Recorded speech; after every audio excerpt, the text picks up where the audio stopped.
नमस्कार. आज जाणून घेऊया नाणेघाट या ठिकाणाची माहिती. आता हा सध्या नगर कल्याण हायवे आणि हायवेपासून निघालेले पर्यटक हे बघा हा टावर वगैरे दिसतोय. या टावरपासून आल्यानंतर असे नागमोडी वळणं घेऊन खाली पाण्याचे कुंडे ही खाली लोक बघत दिसतात.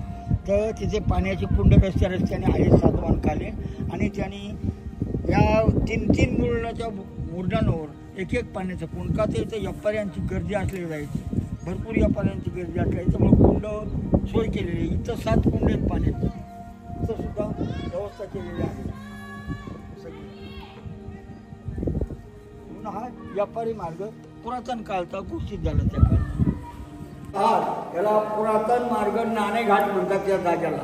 तर पुढेकून पाहिला तर पुणे जिल्ह्याची बाँड्री शेवटचा टोक नाणेघाट आहे आणि जुन्नर तालुक्याची बाँड्री शेवटचा टोक नाणेघाट आणि पश्चिमेकडून पाहिलं तर ठाणे जिल्ह्याची बाँड्री येते आणि मुरबाड तालुक्याची म्हणजे मुरबाड जुन्नर जाईन ठाणे आणि पुणे इथं जाईल आणि ही दक्षिण बाजू. तर दक्षिणेकडून पाहिलं तर खंडाळा, लोणावळा, भीमेशंकर, मच्छिंद्रगोर, सिद्धेगड, औफाघाट, दारेघाट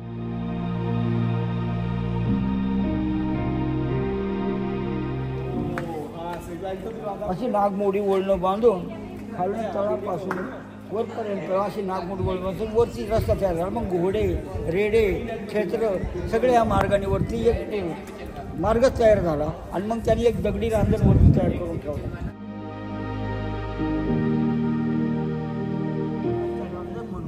त्याच्यामध्ये त्याची नाणी टाकली जायची आणि त्या विरार, वसई, कल्याण, नाला, सोपारा ही जी समुद्राकाठी जी बंदरं होती त्या बंदरात परदेशातली जागे उरले जायची आणि परदेश आल्याला माल त्या बंदरामध्ये वरच्या वर श्री गणेश, वसुदेव, इंद्र, कुबेर सगळी देवताची नावं आहेत आणि त्याच्या खाली जी आहेत याच्यामध्ये त्यांनी दान काय केलं. मग 20,000चे बैलदान, गाईदान, सुवर्णदान ही सगळी दान वस्तूची माहिती घेतलेली आहे आणि त्याही पुढे महारठी म्हणजे महाराष्ट्राला नाव त्या काळात दिलेले महाराष्ट्राला असं काही काळ गेलं आणि मग सातवाहनाचे जे वंशज होते त्याचे इथं कोणताही पुतळे तयार केले होते बघा.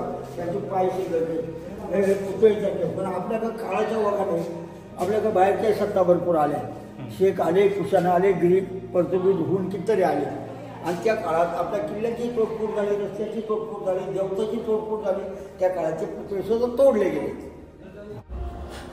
आज तो नाणेघाटातला दगडी रांजण ज्याच्यामध्ये पूर्वी टोल कलेक्ट केला जायचा आणि नाणेघाटाच्या बाजूला असलेला हा रिव्हर्स वॉटरफॉल. आवर्जून भेट द्यावी असा हा नाणेघाट आणि त्याच्या आजूबाजूचा परिसर आहे.